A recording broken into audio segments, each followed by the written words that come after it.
Hello ಆತ್ಮೀಯರೇ, ಮೋಕ್ಷ ಮೀಡಿಯಾಕ್ಕೆ ಸ್ವಾಗತ. ನಾನು ಮೋಕ್ಷ ಹಿರೇಮಠ್. ಸಾಮಾನ್ಯವಾಗಿ ಇಂದಿನ ಪೀಳಿಗೆಗೆ ಕರ್ನಾಟಕ ಏಕೀಕರಣ ಚಳವಳಿಯ ತಿಳುವಳಿಕೆ ಬಹಳ ಕಡಿಮೆ ಇದೆ ಅಂತೇಳಿ ಕೆಲವು ಸಲ ಅನಿಸುತ್ತೆ. ಯಾಕಂದರೆ ನಾವೆಲ್ಲ ಸ್ವಾತಂತ್ರ್ಯ ನಂತರದಲ್ಲಿ ಬಂದಿರತಕ್ಕಂಥ ಪೀಳಿಗೆ. ಕರ್ನಾಟಕ ಏಕೀಕರಣವಾಗಬೇಕಾದ್ರೆ, ಕನ್ನಡ ನಾಡು ಈ ಸ್ಥಿತಿಗೆ ಬರಬೇಕಾದ್ರೆ ಅದು ತನ್ನದೇ ಆದ ಬಲ ಪ್ರದರ್ಶನ ಮಾಡಬೇಕಾಗತ್ತೆ. ಅದು ತನ್ನದೇ ಆದ ಅರಿವುಗಳನ್ನು ಜಾಗೃತಗೊಳಿಸಬೇಕಾಗತ್ತೆ. ಆ ಹಿನ್ನೆಲೆಯಲ್ಲಿ ಹಿಂದಿನ ಸ್ಥಿತಿಗೆ ಕನ್ನಡ ನಾಡು ಬಂದಿದೆ. ಹಿಂದಿನ ಸ್ಥಿತಿ ಮತ್ತು ಇಂದಿನ ಸ್ಥಿತಿಗಳ ನಡುವೆ ಅಜಗಜಾಂತರ ವ್ಯತ್ಯಾಸವಿದೆ. ಆ ವ್ಯತ್ಯಾಸವನ್ನು ಅರ್ಥ ಮಾಡಿಕೊಳ್ಬೇಕಾದ್ರೆ ನಾವು ಸ್ವಲ್ಪ ಹಿನ್ನೋಟವನ್ನು ಮಾಡಬೇಕಾಗುತ್ತೆ. ಸ್ನೇಹಿತರೆ, ಮೋಕ್ಷ ಮೀಡಿಯಾ ಲೈಕ್ ಮಾಡಿ, ಸಬ್ಸ್ಕ್ರೈಬ್ ಆಗಿ, ಗಂಟೆ ಬಟನ್ ಒತ್ತಿ ಮತ್ತು ಶೇರ್ ಮಾಡಿ. ಕರ್ನಾಟಕ ಏಕೀಕರಣಕ್ಕೋಸ್ಕರ ಸಾಮಾನ್ಯವಾಗಿ ನಾವು ಕರ್ನಾಟಕದ ಆಗುಹೋಗುಗಳನ್ನು 4 ಭಾಗಗಳಾಗಿ ವಿಂಗಡಿಸಬಹುದು ಅಂತ ಅನಿಸುತ್ತೆ.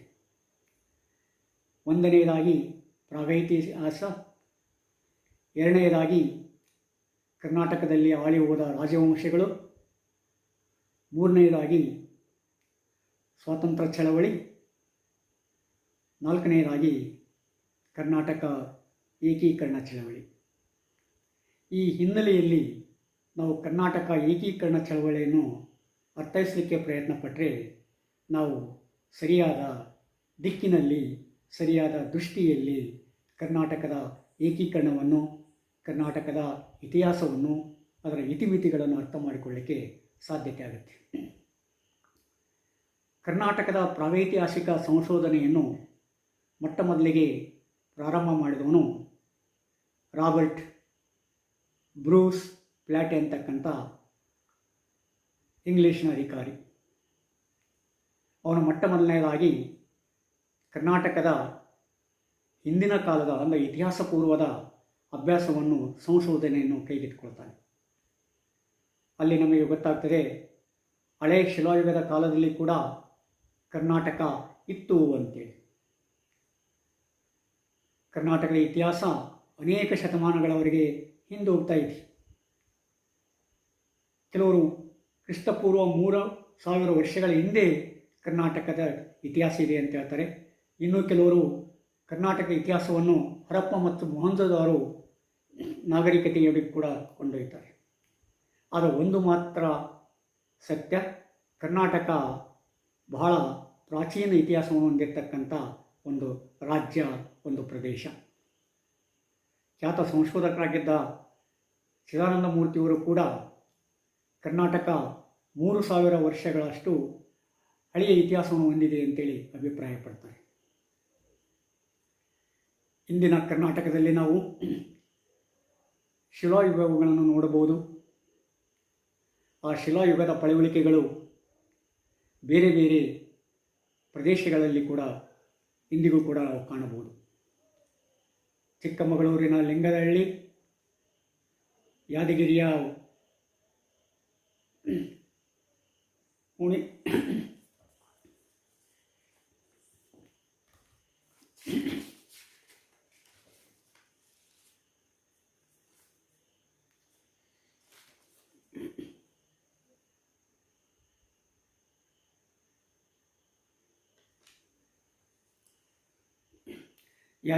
ಹುಣಸಗಿ ಮತ್ತು ತುಮಕೂರಿನ ಕಿತ್ತನಹಳ್ಳಿ ಮತ್ತು ರಾಯಚೂರು ಜಿಲ್ಲೆಯ ಲಿಂಗಸಗೂರು ತಾಲೂಕಿನ ಪಿಕ್ಲಿಹಾಳ್ ಮತ್ತು ಮಸ್ಕಿ ಪ್ರದೇಶವನ್ನು ಹೆಸರಿಸಬಹುದಾಗಿದೆ. ಇನ್ನು ಅನೇಕ ಕಡೆ ಈ ಪಳೆಯುಳಿಕೆಗಳು ಸಿಗ್ತವೆ. ಆ ಪಳೆಯುಳಿಕೆಗಳ ಹಿನ್ನೆಲೆಯಲ್ಲಿ ನಾವು ಕರ್ನಾಟಕದ ಇತಿಹಾಸವನ್ನು ಪತ್ತೆ ಹಚ್ಚಲಿಕ್ಕೆ, ಗುರುತು ಹಚ್ಚಲಿಕ್ಕೆ ಸಾಧ್ಯತೆ ಇದೆ. ಚಂದ್ರಗುಪ್ತ ಕ್ರಿಸ್ತ ಪೂರ್ವ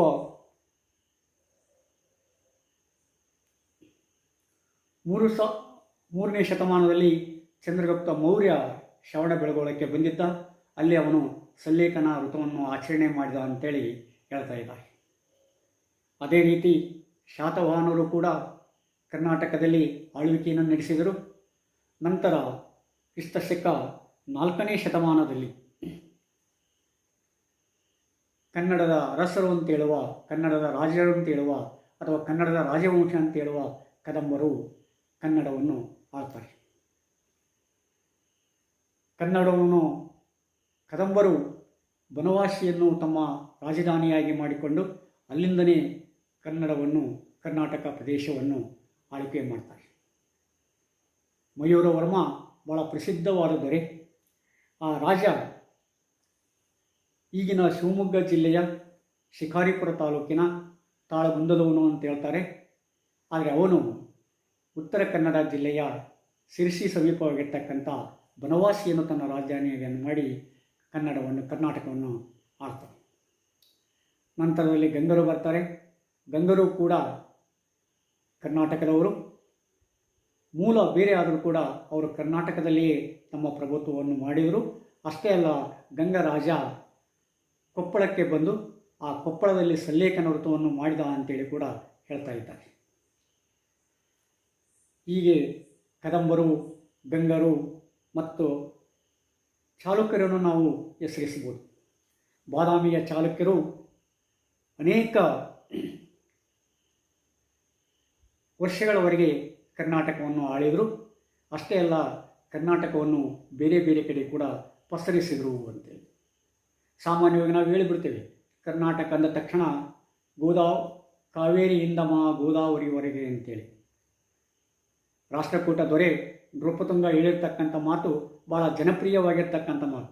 ಆದರೆ ಚಾಲುಕ್ಯರ ಆಡಳಿತವನ್ನು ನೋಡಿದರೆ ನಮಗೆ ಗೊತ್ತಾಗುತ್ತೆ, ಕರ್ನಾಟಕ ರಾಜ್ಯ ಅಥವಾ ಕರ್ನಾಟಕ ಪ್ರದೇಶ ಬರೀ ಕಾವೇರಿಯಿಂದ ಗೋದಾವರಿಗೆ ಮಾತ್ರ ಅಲ್ಲ, ಕಾವೇರಿಯಿಂದ ನರ್ಮದಾ ನದಿವರೆಗೆ ಇತ್ತು ಅಂತೇಳಿ ಗೊತ್ತಾಗ್ತಾ ಇದೆ.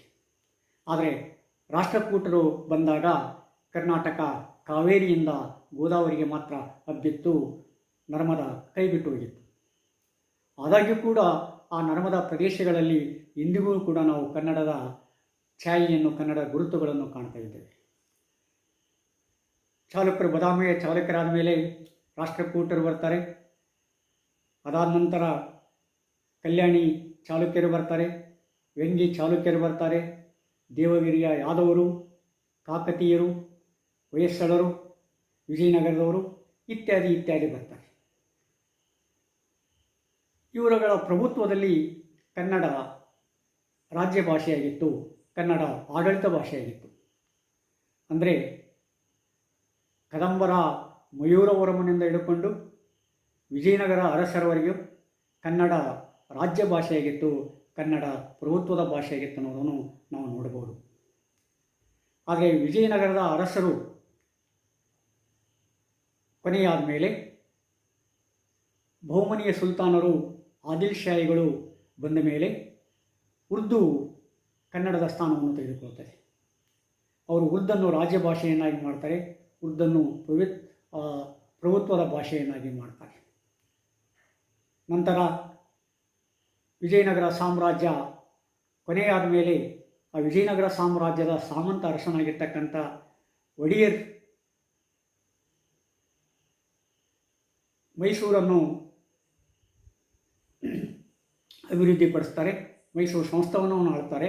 ಆ ಮೈಸೂರು ಸಂಸ್ಥಾನದಲ್ಲಿ ಕನ್ನಡವೇ ರಾಜ್ಯದ ಭಾಷೆಯಾಗಿರ್ತದೆ. ಮೈಸೂರಿನ ಒಡೆಯರು ಮೂಲತಃ ಕರ್ನಾಟಕದವರೇನಲ್ಲ, ಉತ್ತರದಿಂದ ಕರ್ನಾಟಕಕ್ಕೆ ಬಂದಿರತಕ್ಕಂಥವರು. ಅವರ ಮೊದಲನೇ ಅರಸು ವಿಜಯ ಮೈಸೂರಿಗೆ ಬಂದಾಗ ಆ ಶ್ರೀರಂಗಪಟ್ಟಣದಲ್ಲಿರ್ತಕ್ಕಂಥ ಒಬ್ಬ ಪೀಡಕ ನಾಯಕನನ್ನು ಹತ್ಯೆ ಮಾಡಿ ಅಲ್ಲಿರ್ತಕ್ಕಂಥ ಜನರಿಗೆ ನೆಮ್ಮದಿಯನ್ನು ಕೊಡ್ತಾನೆ. ಅಷ್ಟೇ ಅಲ್ಲ, ಆ ಪ್ರದೇಶದಲ್ಲಿರ್ತಕ್ಕಂಥ ಹೆಣ್ಣು ಮಗಳನ್ನು ಮದುವೆಯಾಗಿ ವೀರಶೈವ ಧರ್ಮವನ್ನು ಸ್ವೀಕಾರ ಮಾಡ್ತಾನೆ. ವಿಜಯ ಒಡೆಯರದಿಂದ ಹಿಡ್ಕೊಂಡು ಚಿಕ್ಕ ದೇವರಾಜ ಒಡೆಯರವರೆಗೆ ಮೈಸೂರು ಅರಸರು ವೀರಶೈವರಾಗಿದ್ದರು. ನಂತರದಲ್ಲಿ ಚಿಕ್ಕ ದೇವರಾಜರ ಕಾಲದಲ್ಲಿ ರೈತರ ದಂಗೆಯಾಗುತ್ತೆ. ಆ ರೈತರ ದಂಗೆಯಾದಾಗ ಏನಾಗ್ತದೆ, ಚಿಕ್ಕ ದೇವರಾಜರು ಶ್ರೀ ವೈಷ್ಣವ ಮತವನ್ನು ಅಪ್ಪಿಕೊಳ್ತಾರೆ. ನಂತರದಲ್ಲಿ ಬೇರೆ ಆಗುತ್ತೆ. ಈಗಲಾದರೂ ಕೂಡ 7 ತೆರನಾದ ಪೂಜೆಗಳನ್ನು ಮೈಸೂರಿನ ಒಡೆಯರು ಮಾಡ್ತಾರೆ ಅಂತ ಹೇಳ್ತಾರೆ. ಅದರಲ್ಲಿ ವೀರಶೈವ ಪೂಜೆ ಕೂಡ ಒಂದು ಅಂತ ಹೇಳ್ತಾರೆ. ಏನೇ ಆಗಲಿ, ಮೈಸೂರಿನ ಅರಸರು ಈ ನಮ್ಮವರೆಲ್ಲರೂ ಕೂಡ ಮೈಸೂರಿನವರಾಗಿ ಕನ್ನಡದವರಾಗಿ ಕನ್ನಡವನ್ನು ಅಪ್ಪಿಕೊಂಡು ಕನ್ನಡವನ್ನು ಬೆಳಗಿಸಿದ್ದಾರೆ, ಕನ್ನಡವನ್ನು ಬದುಕಿಸಿದ್ದಾರೆ. ಅದರಲ್ಲಿ ಎರಡೂ ಮಾತಿಲ್ಲ. ಅಂದರೆ ಯಾವಾಗ ಮೈಸೂರನ್ನು ಟಿಪ್ಪು ಹೈದರಾಲಿ ಮತ್ತು ಟಿಪ್ಪು ತೆಗೆದುಕೊಳ್ತಾನೋ ಆವಾಗ ಮತ್ತೆ ಪ್ರಭುತ್ವದ ಭಾಷೆ ಉರ್ದು ಭಾಷೆ ಆಗುತ್ತೆ. ನಂತರದಲ್ಲಿ 4ನೇ ಮೈಸೂರು ಯುದ್ಧದಲ್ಲಿ ಟಿಪ್ಪು ಸೋಲ್ತಾನೆ ಇಂಗ್ಲೀಷರ ವಿರುದ್ಧ. ಟಿಪ್ಪು ಹತನಾದ ಮೇಲೆ ಕರ್ನಾಟಕವೆಲ್ಲ ಇಂಗ್ಲೀಷರ ತೆಕ್ಕೆಗೆ ಬರ್ತದೆ. ಆಗ ಅವರು ಬೇರೆ ತೆರನಾದ ಆಳ್ವಿಕೆಯನ್ನು ಪ್ರಾರಂಭ ಮಾಡ್ತಾರೆ. ಅಂದರೆ ಕರ್ನಾಟಕ ಒಂದಾಗಿರ್ತಕ್ಕಂಥ ಕರ್ನಾಟಕವನ್ನು ಅನೇಕ ಭಾಗಗಳಾಗಿ ವಿಂಗಡಿಸ್ತಾರೆ. 20 ಆಡಳಿತ ಘಟಕಗಳನ್ನಾಗಿ ವಿಂಗಡಿಸ್ತಾರೆ. ಆ ಕರ್ನಾಟಕವನ್ನು ಮೈಸೂರು ಕರ್ನಾಟಕ, ಮರಾಠ ಕರ್ನಾಟಕ ಮತ್ತು ಹೈದರಾಬಾದ್ ಕರ್ನಾಟಕ ಅಂತೇಳಿ ವಿಂಗಡಿಸಿ ಆಳ್ವಿಕೆ ಶುರು ಮಾಡ್ತಾರೆ. ಈ ಇಂಗ್ಲೀಷರ ವಿರುದ್ಧ ಕೂಡ ಅನೇಕ ಹೋರಾಟಗಳು ನಡೆದವು. ಆ ಹೋರಾಟಗಳನ್ನು ಹತ್ತಿಕ್ಕಲಿಕ್ಕೆ ಏನು ಮಾಡ್ತಾರೆ, ಬ್ರಿಟಿಷರು ಬೇರೆ ಬೇರೆ ತಂತ್ರಗಳನ್ನು ಕುತಂತ್ರಗಳನ್ನು ಉಪಯೋಗ ಮಾಡ್ತಾರೆ. ಸಾಮಾನ್ಯವಾಗಿ ರಾಜಮನೆತನಗಳು ಅಥವಾ ಆಳುವರು ಮಾಡ್ತಕ್ಕಂಥ ಕೆಲಸನೇ ಅದು.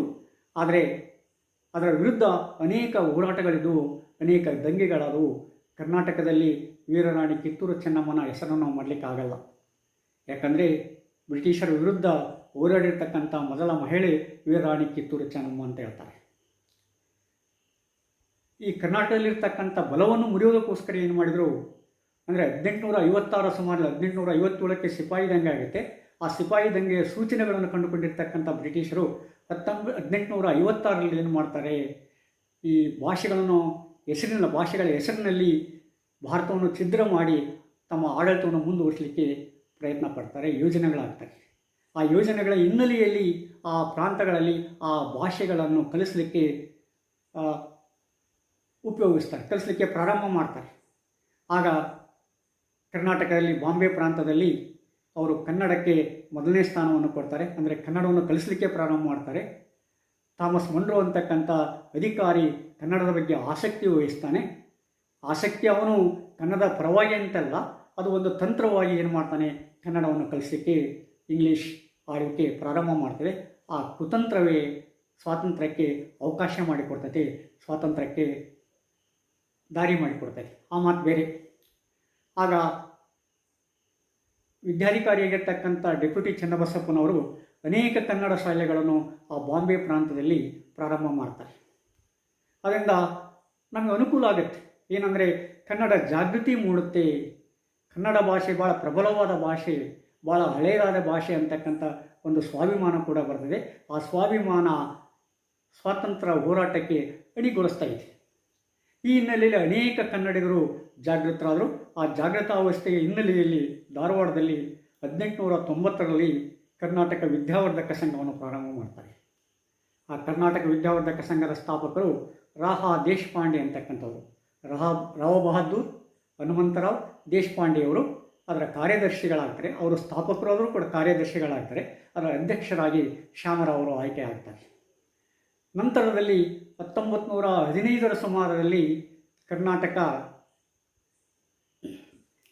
ಪರಿಷತ್ತು ಅಂತೇಳಿ ಬೆಂಗಳೂರು ಮೈಸೂರು ಪ್ರಾಂತದಲ್ಲಿ ಪ್ರಾರಂಭವಾಗುತ್ತೆ.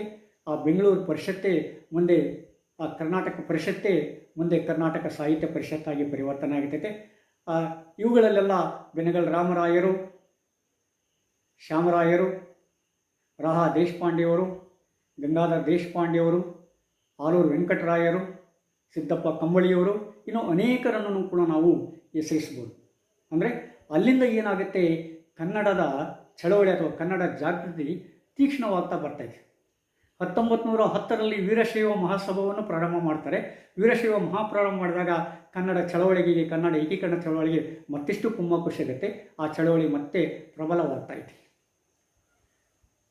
ಹೀಗೆ ಈ ಕಾಲಘಟ್ಟದಲ್ಲಿ ಅಂದರೆ 1915ರಿಂದ 1923 ಕಾಲಘಟ್ಟದಲ್ಲಿ ಅನೇಕ ಸಂಘ ಸಂಸ್ಥೆಗಳು, ಕನ್ನಡ ಸಂಘ ಸಂಸ್ಥೆಗಳು ಉದ್ಭವವಾಗುತ್ತವೆ.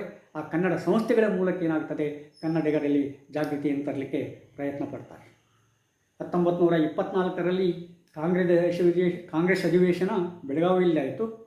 ಅದಕ್ಕೆ ಮಹಾತ್ಮ ಗಾಂಧೀಜಿಯವರು ಅಧ್ಯಕ್ಷರಾಗಿದ್ದರು. ಆಗ ಕನ್ನಡದ ಧ್ವಜಗಳು ಎಲ್ಲ ಕಡೆ ಹಾರಾಡಲಿಕ್ಕೆ ಪ್ರಾರಂಭ ಮಾಡಿದರು. ಯಾಕಂದರೆ ಆ ಕಾಂಗ್ರೆಸ್ ಮಹಾಸಭೆಯನ್ನು, ಕಾಂಗ್ರೆಸ್ ಸಮಾವೇಶವನ್ನು ಏರ್ಪಡಿಸಿರ್ತಕ್ಕಂಥವರು ನಾಸು ಹರ್ಡೇಕರ್ ಅವರು, ಹರ್ಡೇಕರ್ ಮಂಜಪ್ಪನವರು ಮತ್ತು ಇತರರು ಅಂತ. ಈ ನಾಸು ಹರ್ಡೇಕರ್ ಹಿಂದೂಸ್ತಾನ ಸೇವಾದಳವನ್ನು ಪ್ರಾರಂಭ ಮಾಡಿರ್ತಕ್ಕಂಥ ವ್ಯಕ್ತಿಗಳು. ಹರ್ಡೇಕರ್ ಮಂಜಪ್ಪನವರು ಕರ್ನಾಟಕ ಗಾಂಧಿ ಅಂತೇಳಿ ಹೆಸರಾದವರು. ಮತ್ತು ಇನ್ನಿತರ ವ್ಯಕ್ತಿಗಳೆಲ್ಲ ಸೇರಿಕೊಂಡು ಏನು ಮಾಡ್ತಾರೆ, ಆ ಸಮಾವೇಶವನ್ನು ಏರ್ಪಾಡು ಮಾಡಿರ್ತಾರೆ. ಆ ಸಮಾವೇಶ ಸಫಲತೆಯನ್ನು ಪಡ್ತಿದೆ. ಗಾಂಧಿ ಭಾಳ ಖುಷಿಯಾಗಿ ಮತ್ತಷ್ಟು ಕರ್ನಾಟಕದ ಚಳವಳಿಗೆ, ಸ್ವಾತಂತ್ರ್ಯ ಚಳವಳಿಗೆ, ಭಾರತದ ಸ್ವಾತಂತ್ರ್ಯ ಚಳವಳಿಗೆ ಕುಮ್ಮಕ್ಕು ಸಿಗುತ್ತೆ. ಅದು ಸ್ವಾತಂತ್ರ್ಯ ಚಳವಳಿಯನ್ನು ಮುನ್ನಡೆಸ್ಕೊಂಡು ಹೋಗಲಿಕ್ಕೆ ಪ್ರಾರಂಭ ಆಗುತ್ತೆ. ಈ ಸ್ವಾತಂತ್ರ್ಯ ಚಳವಳಿಯು ಭಾಳ ಪ್ರಬಲತೆಯನ್ನು ಪಡೆದುಕೊಂಡಾಗ ನಾವು ಅನೇಕ ಹೋರಾಟಗಳನ್ನು, ಅನೇಕ ತ್ಯಾಗಗಳನ್ನು ಕೂಡ ನೋಡ್ತೀವಿ. ನಾವು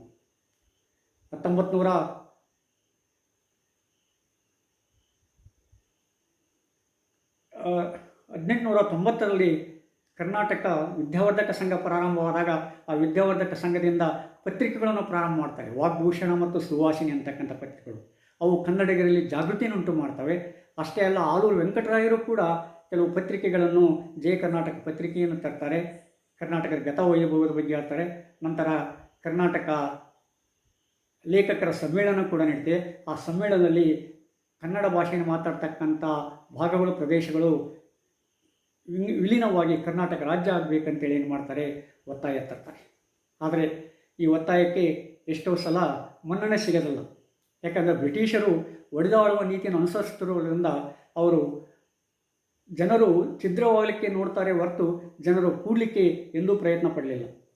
ಒಂದು ವೇಳೆ ಕೂಡಿದರೂ ಕೂಡ ಅನಿವಾರ್ಯ ಪಕ್ಷವಾಗಿ ಅವರು ಏನು ಮಾಡ್ತಾರೆ, ಅದನ್ನು ಉಪಯೋಗಿಸ್ತಾರೆ. ಅಂಥ ಒಂದು ಸ್ಥಿತಿ ಇರುವಾಗ ಏನಾಗ್ತದೆ, ಛಿದ್ರವಾಗಿರ್ತದೆ ಕರ್ನಾಟಕ ಪ್ರದೇಶ, ಕನ್ನಡ ಪ್ರದೇಶ.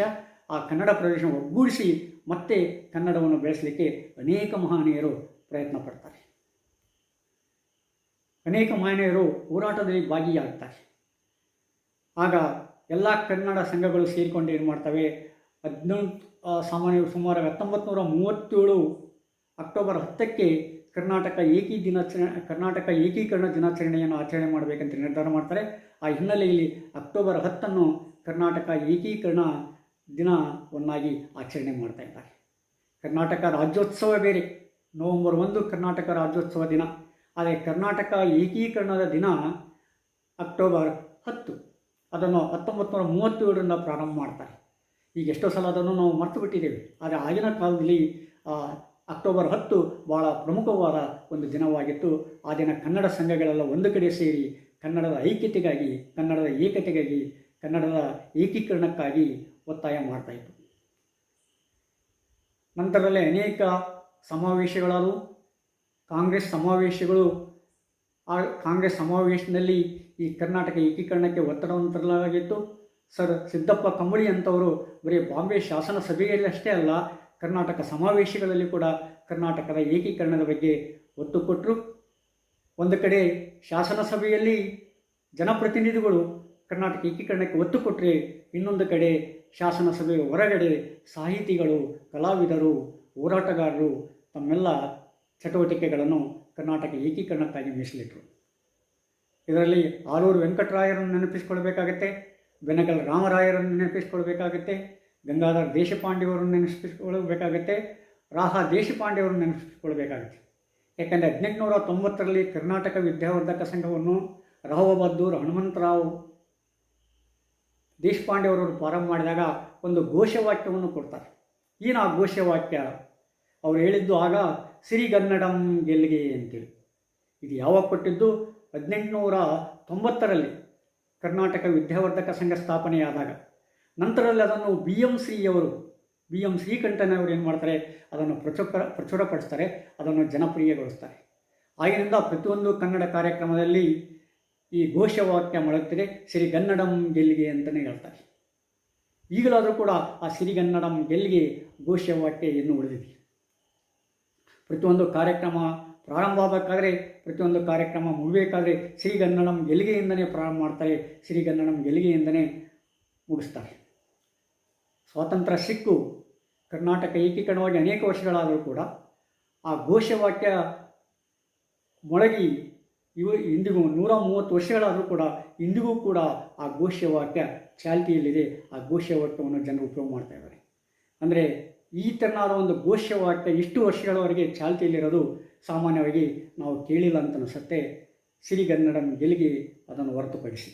ಅಂದರೆ ಆ ತೆರನಾದ ಪ್ರಭಾವವನ್ನು ಏನು ಮಾಡ್ತದೆ ಆ ಸಿರಿಗನ್ನಡಂ ಗೆಲ್ಲಿಗೆ ಜನರ ಮೇಲೆ ಬೀರಿತ್ತು ಅಂತ. ನಂತರದಲ್ಲಿ ಸ್ವಾತಂತ್ರ್ಯ ಹೋರಾಟ ತೀಕ್ಷ್ಣತೆಯನ್ನು ಪಡ್ಕೊಳ್ತು. ಕರ್ನಾಟಕದಲ್ಲಿ ವಿದುರಾಶ್ವತ ಚಳವಳಿಗಳು, ಈಸೂರು ಚಳವಳಿಗಳು ಮತ್ತು ಅಂಕೋಲ ಆಂದೋಲನಗಳು ಜನರಲ್ಲಿ ಜಾಗೃತಿಯನ್ನುಂಟು ಮಾಡಿ ಜನರನ್ನು ಬ್ರಿಟಿಷರ ವಿರುದ್ಧ ದಂಗೆ ಏಳುವಂತೆ ರೂಪಿಸಿದರು. ಎಷ್ಟೋ ಜನ ತಮ್ಮ ಪ್ರಾಣವನ್ನು ಕೂಡ ಕಳೆದುಕೊಂಡರು. ವಿದುರಾಶ್ವತ್ವವನ್ನು ಕರ್ನಾಟಕದ ಜಾಲಿಯನ್ ವಾಲಾಬಾಗ್ ಅಂತೇಳಿ ಕೂಡ ಕರೆಯುವ ಒಂದು ಮಟ್ಟಕ್ಕೆ ಹೋಯಿತು. ಅದು ಕರ್ನಾಟಕದ ಜಾಲಿಯನ್ ವಾಲಾಬಾಗ್ ಕೂಡ ಅಷ್ಟು ಜನರನ್ನು ಏನು ಮಾಡ್ತಾರೆ ಆ ಬ್ರಿಟಿಷ್ ಅಧಿಕಾರಿಗಳು ಗುಂಡಿಕ್ಕಿ ಕೊಲೆ ಮಾಡ್ತಾರೆ. ನಂತರದಲ್ಲಿ 1947 ಸುಮಾರಿಗೆ ಕರ್ನಾಟಕ ಏಕೀಕರಣ ಮಹಾಸಮಿತಿ ಅಂತೇಳಿ ಪ್ರಾರಂಭ ಮಾಡ್ತಾರೆ. ಅದರ ಅಧ್ಯಕ್ಷರು ಎಸ್ ನಿಜಲಿಂಗಪ್ಪನವರಾಗಿರ್ತಾರೆ. ನಂತರ ಆ ಕರ್ನಾಟಕ ಏಕೀಕರಣ ಮಹಾಸಮಿತಿ ಮುಂದೆ ಕರ್ನಾಟಕ ಏಕೀಕರಣ ಪಕ್ಷವಾಗಿ ಪರಿವರ್ತನೆ ಆಗ್ತಾ ಇದೆ. 1947 ಆಗಸ್ಟ್ 15ಕ್ಕೆ ಸ್ವಾತಂತ್ರ್ಯ ಸಿಕ್ತು. ಸಿಕ್ಕ ಮೇಲೆ ಕರ್ನಾಟಕ ಏಕೀಕರಣವಾಗ್ತಾ ಇದೆ. ಕರ್ನಾಟಕ ಕನ್ನಡವನ್ನು ಆಡ್ತಕ್ಕಂಥ ಭಾಷೆಯ ಜನರು ಒಂದು ಕಡೆ ಕೂಡ್ತಾರೆ ಅಂತಕ್ಕಂಥ ಆಸೆ ಆಕಾಂಕ್ಷೆ ಜನರಲ್ಲಿ ಮನೆ ಮಾಡಿತ್ತು. ಆದರೆ ಅದು ಅಷ್ಟು ಸುಲಭವಾಗಿ ಈಡೇರಿಲ್ಲ. ಯಾಕಂದರೆ ಬ್ರಿಟಿಷರು ಸ್ವಾತಂತ್ರ್ಯ ಕೊಟ್ಟು ಹೋದಾಗ ಅದನ್ನು ಸುಮ್ಮನೆ ಕೊಟ್ಟು ಹೋಗಲಿಲ್ಲ. ಅವರು ಮತ್ತೆ ಅನೇಕ ಪ್ರಾಂತ್ಯಗಳಾಗಿ ಛಿದ್ರಗಳಾಗಿ ಅನೇಕ ರಾಜ್ಯಗಳಾಗಿ ವಿಂಗಡಣೆ ಮಾಡಿ ಏನು ಮಾಡಿದರು, ದೇಶವನ್ನು ಬಿಟ್ಟು ಹೋಗ್ತಾರೆ. ಸಾಮಾನ್ಯವಾಗಿ ಬ್ರಿಟಿಷರು ಈ ದೇಶವನ್ನು ಬಿಟ್ಟು ಹೋದಾಗ ಆ ಬ್ರಿಟಿಷರಿಂದ ನಮಗೆ ಸ್ವಾತಂತ್ರ್ಯ ಸಿಕ್ಕಾಗ 662 ಸಂಸ್ಥಾನಗಳು ಭಾರತದಲ್ಲಿದ್ದವು. 1947 ಆಗಸ್ಟ್ 15ಕ್ಕೆ ಸ್ವಾತಂತ್ರ್ಯ ಸಿಕ್ಕ ಮೇಲೆ 659 ಸಂಸ್ಥಾನಗಳು ಭಾರತದಲ್ಲಿ ವಿಲೀನಗೊಂಡು, ಆದರೆ ಇನ್ನೂ 3 ಸಂಸ್ಥಾನಗಳು ವಿಲೀನಗೊಳ್ಳಿಲ್ಲ. ಯಾಕಂದರೆ ಬ್ರಿಟಿಷರು ಬಿಟ್ಟು ಹೋಗುವಾಗ 3 ನಿಯಮಗಳನ್ನು ಹೇಳ್ಬಿಟ್ಟಿದ್ರು. ಯಾರು ಭಾರತ ಕೇಂದ್ರದಲ್ಲಿ ವಿಲೀನ ಆಗಬೇಕಂತಾರೋ ಅವರು ವಿಲೀನ ಆಗ್ಬೋದು, ಯಾರು ಪಾಕಿಸ್ತಾನಕ್ಕೆ ವಿಲೀನ ಆಗಬೇಕಂತಾರೋ ಪಾಕಿಸ್ತಾನದಲ್ಲಿ ವಿಲೀನ ಆಗ್ಬೋದು, ಯಾರು ಸ್ವತಂತ್ರವಾಗಿ ಉಳಿಬೇಕಂತಾರೋ ಅವರು ಸ್ವತಂತ್ರವಾಗಿ ಕೂಡ ಉಳಿಬಹುದು ಅಂತ ಹೇಳಿದರು. ಈ ರೀತಿಯಾಗಿ 3 ಪ್ರದೇಶಗಳು ಆ 3 ಪ್ರದೇಶಗಳು ಭಾರತ ಸರ್ಕಾರದಲ್ಲಿ ವಿಲೀನ ಆಗಲಿಲ್ಲ. ಆ 3 ಯಾವುವಂದರೆ ಜಮ್ಮು ಮತ್ತು ಕಾಶ್ಮೀರ, ಗುಜರಾತಿನ ಜುನಾಗಢ ಮತ್ತು ಹೈದರಾಬಾದಿನ ನಿಜಾಮ್. ಇವರು ಏನು ಮಾಡ್ತಾರೆ, ತಮ್ಮ ಸಂಸ್ಥಾನಗಳನ್ನು ಹಾಗೆ ಉಳಿಸ್ತಾರೆ. ಜಮ್ಮು ಆ್ಯಂಡ್ ಕಾಶ್ಮೀರದಲ್ಲಿ ಹರಿಸಿಂಗ್ ಎನ್ನುವ ಹಿಂದೂ ವ್ಯಕ್ತಿ ರಾಜನಾಗಿರ್ತಾನೆ. ಜುನಾಗಢದಲ್ಲಿ ಆಸಿಫ್ ಅಲಿ ಅಂತಕ್ಕಂಥ ರಾಜನಾಗಿರ್ತಾನೆ. ಹೈದರಾಬಾದ್ನಲ್ಲಿ ನಿಜಾಮನ ಅಲಿ ಅಂತಕ್ಕಂಥ ವ್ಯಕ್ತಿ ಆಡಳಿತ ನಡೆಸ್ತಾ ಇರ್ತಾನೆ. ಒಂದು ಕಡೆ ಪಾಕಿಸ್ತಾನ ಜಮ್ಮು ಆ್ಯಂಡ್ ಕಾಶ್ಮೀರದ ಮೇಲೆ ದಾಳಿ ಮಾಡಿದಾಗ ಏನಾಗುತ್ತೆ, ಆಕ್ರಮಣ ಮಾಡಿದಾಗ ಹರಿಸಿಂಗ್ ಭಾರತದ ರಕ್ಷಣೆಯನ್ನು ಕೇಳ್ತಾನೆ. ಆಗ ಭಾರತ ಅದಕ್ಕೆ ರಕ್ಷಣೆಯನ್ನು ಕೊಟ್ಟು ಭಾರತದಲ್ಲಿ ವಿಲೀನಗೊಳಿಸ್ತದೆ. ಇನ್ನೊಂದು ಕಡೆ ಆ ಜುನಾಗಢದ ರಾಜ ಪಾಕಿಸ್ತಾನದ ಜೊತೆ ಒಳಗೊಳಗೆ ಮಾತಾಡಿ ಆ ಪಾಕಿಸ್ತಾನದ ಜೊತೆಗೆ ಶಾಮೀಲಾಗಲಿಕ್ಕೆ, ಪಾಕಿಸ್ತಾನ ಜೊತೆ ಹೋಗಲಿಕ್ಕೆ ಪ್ರಯತ್ನ ಪಡ್ತಾನೆ. ಅದನ್ನು ತಿಳ್ಕೊಂಡಿರ್ತಕ್ಕಂಥ ವಲ್ಲಭಭಾಯಿ ಪಟೇಲ್ ಅವರು ಏನು ಮಾಡ್ತಾರೆ, ಆಕ್ರಮಣ ಮಾಡಿ ಆ ಜುನಾಗಢವನ್ನು ಕೂಡ ಪ್ರವೇಶ ಮಾಡಿಕೊಳ್ತಾರೆ. ರಾತ್ರೋರಾತ್ರಿ ಆ ರಾಜ ಪಾಕಿಸ್ತಾನದಲ್ಲಿ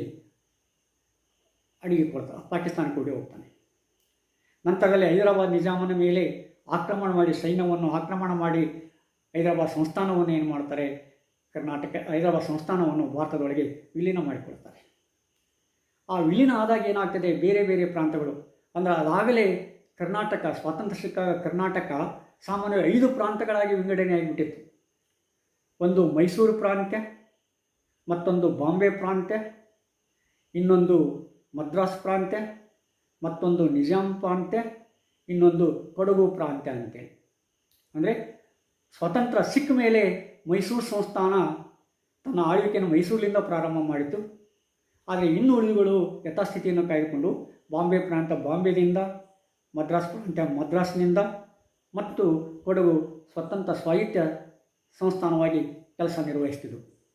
ಆದರೆ ಯಾವಾಗ ಭಾಷಾವಾರ ಪ್ರಾಂತಗಳ ಹೋರಾಟ ಹೆಚ್ಚಾಯಿತು ಆವಾಗ ಅನಿವಾರ್ಯವಾಗಿ ಒಂದೊಂದೇ ಪ್ರದೇಶಗಳು ಆ ಭಾಷೆಯ ಪ್ರದೇಶಕ್ಕೆ ಪ್ರಭುತ್ವಕ್ಕೆ ಸೇರಿಕೊಂಡು, ಈ ಹಿನ್ನೆಲೆಯಲ್ಲಿ ನಾವು ಆಂಧ್ರದ ಭಾಷಾವಾರ ಪ್ರಾಂತದ ಹೋರಾಟವನ್ನು ಪರಿಗಣಿಸಬೇಕಾಗತ್ತೆ.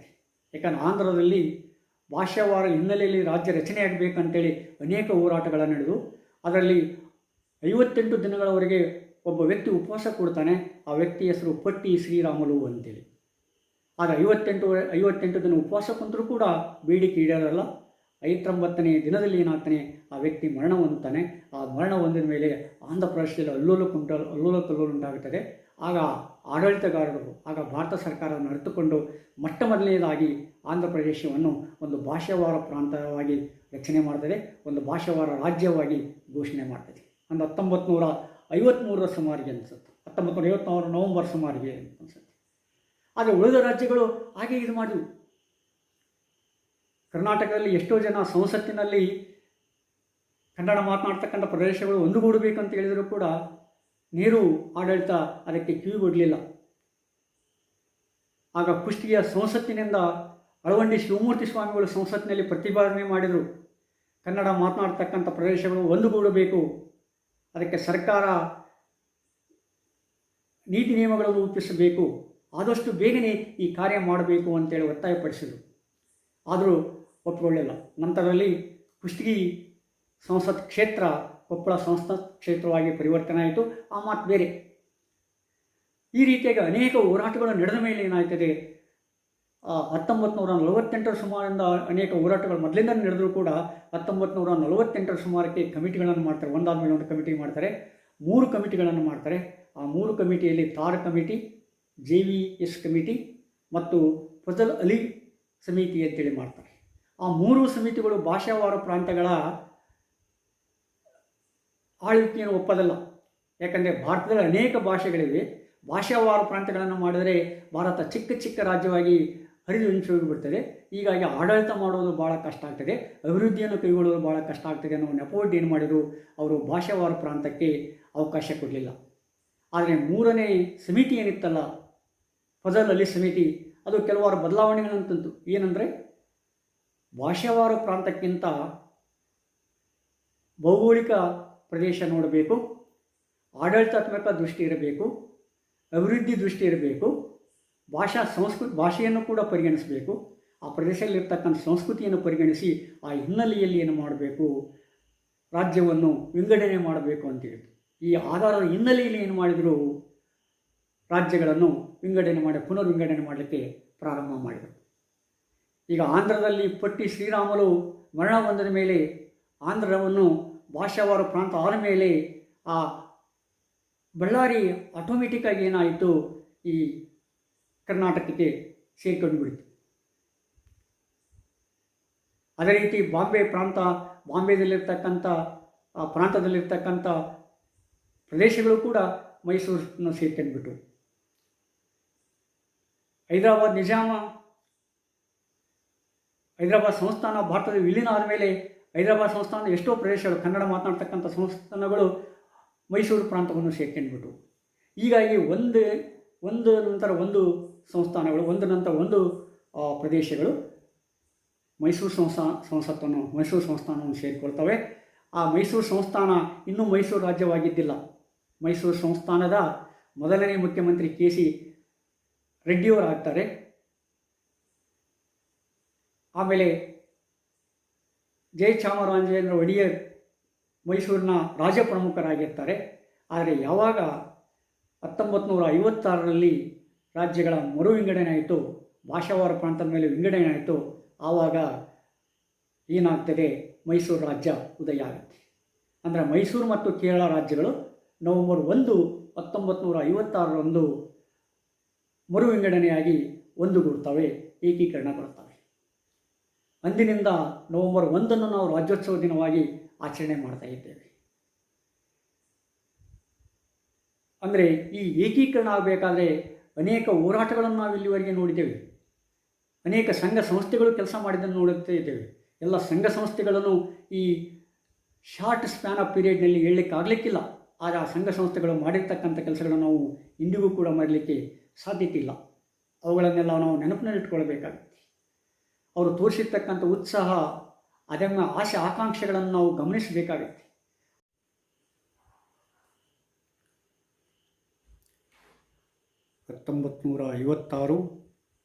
ನವೆಂಬರ್ 1 ನಾವು ರಾಜ್ಯೋತ್ಸವ ದಿನವನ್ನಾಗಿ ಆಚರಣೆ ಮಾಡ್ತಾ ಇದ್ದೇವೆ. ಆದಾಗ್ಯೂ ಕೂಡ ಜನರಿಗೆ ಕರ್ನಾಟಕ ಒಂದೇ ಅಂತಕ್ಕಂಥ ಭಾವನೆ ಬರ್ತಾ ಇದ್ದಿಲ್ಲ. ಕಾರಣ ಏನಂದರೆ, ಕರ್ನಾಟಕ ರಾಜ್ಯದ ಹೆಸರು ಮೈಸೂರು ರಾಜ್ಯವಾಗಿಬಿಟ್ಟಿತ್ತು.